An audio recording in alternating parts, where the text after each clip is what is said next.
Remember when the music just felt so good? I don't know where we went wrong.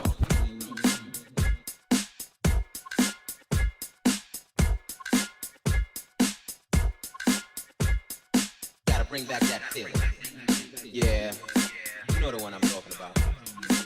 That feeling that's been gone for way too long. Gotta bring back that feeling.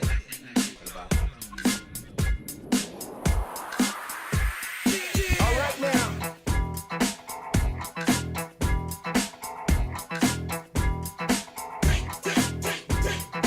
Alright now. Gotta bring back that feeling. The beat goes boom, boom, boom. Alright now. The beat goes tick, tick, tick, tick, tick, tick. Put your hands in the air when I said so. Just feel the groove and let the rhythm flow. Fingers in the air like you really give a damn. Peace sign up, let me hear you say yeah. Power to the people, put your hands in the air. Peace sign high like I really do care. Fingers in the air like you really give a damn. Peace sign up, let me hear you say yeah. Power to the people, put your hands in the air. Peace sign high like you really do care. Dance with the vibes get loose. I hit the floor directly to the roof. Ooh, kick the nation with the groove. Then we rock the place when the bass gets moved.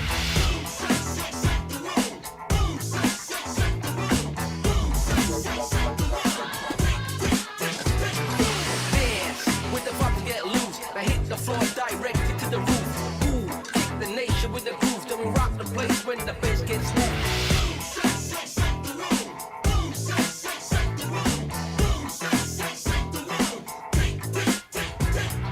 Fingers in the air like you really give a damn. Peace sign up, let me hear you say yeah. Power to the people, put your hands in the air. Peace sign high like I really do care. Fingers in the air like you really give a damn. Peace sign up, let me hear you say yeah. Power to the people, put your hands in the air. Peace sign high like I really do care.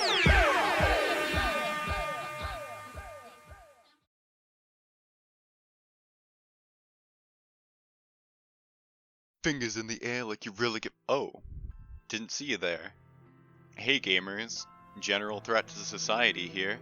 Back at it again with another fourth Dawn Devlog here. Now, you may have noticed that my audio quality is still literal garbage despite the fact that I made a huge deal about buying a new microphone in the opening, and that's because we are still in the middle of a global health crisis, and things take 6 eons to ship. Well, not everything exactly. Roll the clip. Alright, so I ordered a new microphone a few days ago, but all of the equipment that I bought for it shipped before the microphone. So while we're waiting on the microphone, I present to you possibly the dumbest way to kill yourself ever invented by the human race. Yes, that is a real sword. Yes, I don't know how I lived past the age of 12. I really don't get it. When samurais use katanas, they are honorable in combat and bring honor to their families, and when I use a katana, I'm getting Mountain Dew all over the floor and need a change in lifestyle. But you came here for a game dev video, or maybe you came here for swords. Swords are pretty cool too, I won't judge. But this is supposed to be a game development channel, so I'm gonna go do that.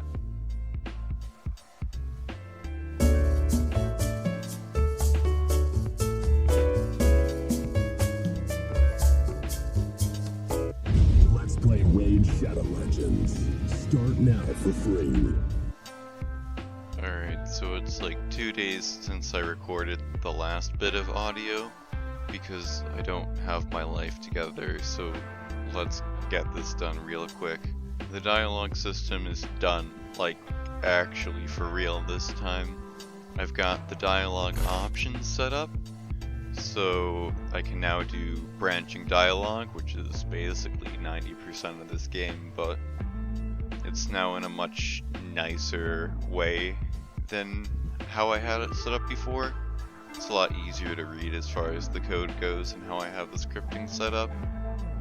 Now, from popular demand on the last video, considering that if you took a shot every time you heard the word array in that video, you could consider it committing slip and slide. I'll try and not ramble as much. Now that we at the Chronos Tech YouTube channel have promised for less code ramblings, prepare yourself for another code rambling. The dialogue option system works off of, oh boy, you guessed it, another array list of arrays. Oh boy, it really just does the same thing that I explained in the last one. We don't have to go over this again. We don't have to do it.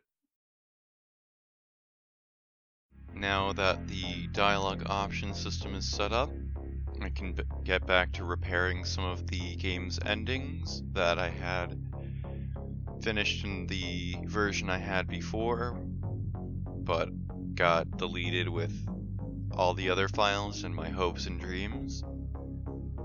So the first one that I always start off working on is the rebellion ending, and with that always comes the very actual first ending that I complete, which is the get shot in the face by Kevin ending.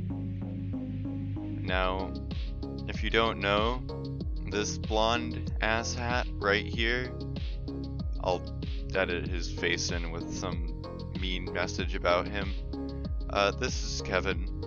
When I first started this game at the very beginning, I made him as a prototype character, like a placeholder for characters later, and I just hated him so much that I have kept him in every version of the game since then.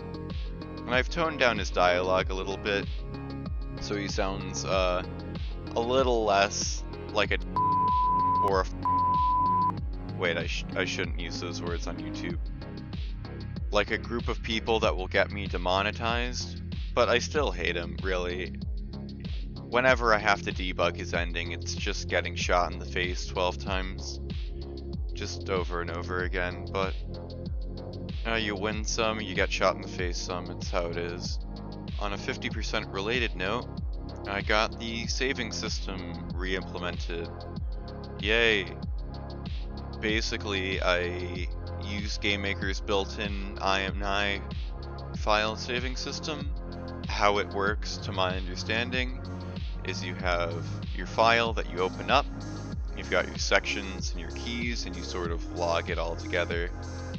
Kind of like everyone's favorite arrays, but like different, because you don't use numbers like in an array, you use strings for some reason. But yeah, I'm saving things like, have you completed endings, your volume preferences, the preferences for all of the things in the options menu that we covered over last time. Another fun addition that's been added in since the last video is the shop system. It's pretty simple in how it works. It's mostly just hovering over things, checking if you have enough money to buy it, and then buying it. Nothing too fancy on that one. We got to re-implement everyone's favorite homeless shopkeeper, Zoop Zoop. I don't remember how the name Zoop Zoop was chosen. I sat down in my chair for 6 to 8 hours, and when I woke up from my comatose state, I had this cute little Jawa looking fellow. Disney, don't copyright me, please. Don't sue me, please. Anyways, with that portion completed, we have completely finished the inventory system with obtaining items, crafting items, selling items, and buying items, all in a full package. So that's one full section of things that needed to get done, which is fantastic, honestly. Honestly, that's all the technical stuff that I've gotten done since the last video. I mean, most of the time since the last video and this one has been spent doing that intro that I edited. God, why did I do that? Oh right, that actually brings me to the topic of what I wanted to talk about here, so I guess it was for something.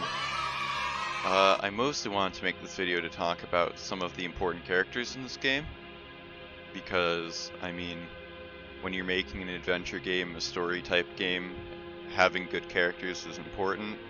which is why I'm going to commercially flop when this game eventually releases, but I want to introduce you to some of the main players that are going to be here during your avoidance of nuclear domination. One thing that was pointed out to me was I actually have never formally introduced my main character. This homeless blue hoodie looking fellow, his name is Arion. He's the character that you play throughout the game. One thing to note about him is his text box. The card behind it is blue. Now that's something important to note because every character, when you're talking to them in dialogue, the color of their text box card changes depending on what faction they belong to. And that shade of blue indicates a neutral alliance, meaning they're not affiliated with any of the big players. Speaking of those big players, I took the synced up DJ sequence to introduce our three main factions and the leaders of those three main factions. We've got the government, we got the mafia, and we've got the rebellion. Now, I've shown a little bit of the rebellion so far. Screw Kevin. But the leader of the rebellion, her name is Astris. She was the one in the green tank top with the little red logo on her tank top. And that logo can actually be seen in the background of the slums location, spray painted on the rebellion hideout. So that's a cool little thing to note. All the factions have their own logos. The government is led by the governor. Quite redundant there, but he was the one dressed in the white turtleneck with the silver/brown hair. He's kind of the catalyst for the entirety of the story, as he is literally the one who calls all the shots in the government, and the government being a very powerful faction within the alliances of this game. And last but not least is the more mysterious, more elusive godfather of the mafia. Well, for starters, he's a robot, because of course he is. He's a robot with an eye patch smoking a cigarette. All of your questions will be answered in the actual game. I'm not going to take the time to explain those things here, but the mafia they kind of run things behind the scenes. So we've got the government up front calling all the big shots. We've got the rebellion kind of making big moves to try and oppose the government. And we've got the mafia in the background sort of playing by their own rules and trying not to get involved in things that don't concern them. So it's really, in any given run, you'll probably interact with two of these factions, 1 to 2 of these factions, if not all 3. And every faction has their own ending, if not more, where you can ally with them, join their cause, learn more about them. But the interesting thing about that is it allows you to see multiple important events throughout the game from different sides of the story, and sort of see what happens when the ideal situation happens for each faction. Now, our main character, Arion, at some points in the game becomes sort of the tipping point of power, where things shift in and out of balance for certain factions. And sometimes that one man in the right place at the right time just changes the entirety of the timeline and the situation and the ending you're going for. So it's really a story about how Arion changes the city based on who he helps, what he values, what he goes and does. I mean, or you can go talk to Kevin, get your face blown off, I guess. Now I realize I've done that thing where I've rambled too long on my Audacity file and it's starting to look a little too long for my liking. But before I wrap up this video, I've got a promise to fulfill, so I hope you enjoyed this compilation of footage shot on my 4-year-old iPhone SE of me attacking things with my cheap-ass but very valued personal katana. Enjoy.